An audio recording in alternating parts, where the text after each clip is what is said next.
Florian n'a jamais eu de voiture. Dans sa cabane, il a mieux, un vélo. Il l'enfourche tous les matins pour se rendre au travail, et avec ce vélo, il conduit un bus. Ça, c'est le fanion bus cycliste, pour que les gens puissent bien voir que c'est un bus cycliste et que c'est moi leur conducteur. Donc je vais le fixer sur mon vélo. Ce qu'il appelle un bus cycliste est en fait un cortège de vélos dont il va prendre la tête comme tous les matins. À chaque bus son trajet, autrement dit sa ligne. Voici le point de départ de la ligne 13 dans le centre de Toulouse. C'est la première sortie du printemps. Une dizaine de personnes attendent leur chauffeur. Ah, ça s'est bien réchauffé ce matin là, ça va être sympa de pédaler. Ouais. Bon, ben allons-y. Alors pour ceux qui ne connaissent pas l'itinéraire, on va s'éviter le centre-ville. On va un peu prendre des chemins de traverse, on va passer par les ponts jumeaux et finir en prenant à travers les pradettes des itinéraires vraiment sympas, vous allez voir. Allons-y. Comme tous les transports en commun, ce bus à pédales fait du ramassage à horaire fixe.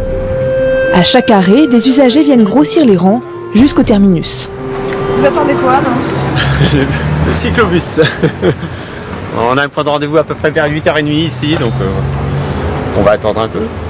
On va voir s'il y a du monde aujourd'hui. Allez, en route. Ça va, Julie? Ouais, toi. Vitesse moyenne 16 km/h.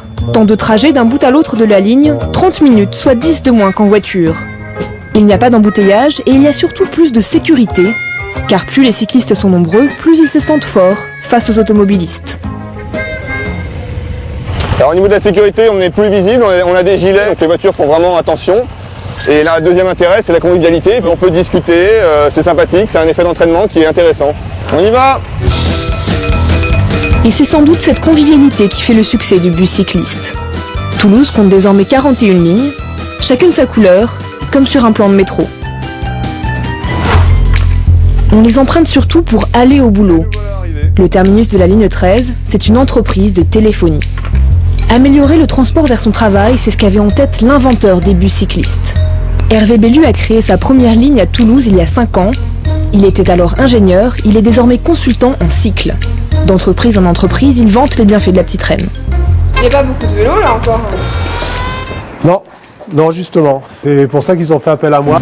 Devant les salariés de la caisse d'assurance maladie, le consultant cherche à susciter des vocations.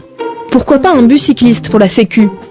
Il prend en exemple les Danois, chiffre à l'appui. À Copenhague, par exemple, vous avez 37% des déplacements qui s'effectuent à vélo. C'est beaucoup, contre 3% ici. Et quand on leur demande aux gens de Copenhague pourquoi vous prenez le vélo, eh bien ils répondent majoritairement, à plus de 50%, avant tout, parce que c'est easy and fast. Agréable, rapide. En France, le vélo est loin de détrôner la voiture. Mais tout est affaire de motivation. Vous avez 1000 personnes dans une société. S'il y a 10 personnes qui viennent à vélo, si mon calcul est exact, il y en a 990 qui ne viennent pas à vélo. Mais ces 990 personnes, si vous pouvez commencer à leur montrer qu'il y a des gens qui viennent à vélo, ils vont se dire « Ah bon, mais mon voisin de bureau, là, mais il vient à vélo, mais je ne le savais pas. Ah, mais il vient de cet endroit-là, bah, c'est faisable de venir, ah, mais c'est pas idiot. » Et les gens commencent. Le vélo devient une solution possible. Les employés semblent enthousiastes. Hervé Bellu a bon espoir de monter sa nouvelle ligne. Mais pour que leurs salariés puissent venir en vélo, les entreprises doivent faire quelques efforts. La société de téléphonie a offert aux usagers de la ligne 13 des vestiaires flambant neufs. Il y a des casiers pour stocker les affaires. Et juste en face, il y a des douches. Donc ça permet de se changer, d'arriver frais et dispo au bureau. Et l'investissement n'est pas inutile. Selon une étude hollandaise, les salariés venant à vélo seraient plus productifs, avec chaque année, en moyenne, 1 jour et demi d'absentéisme en moins.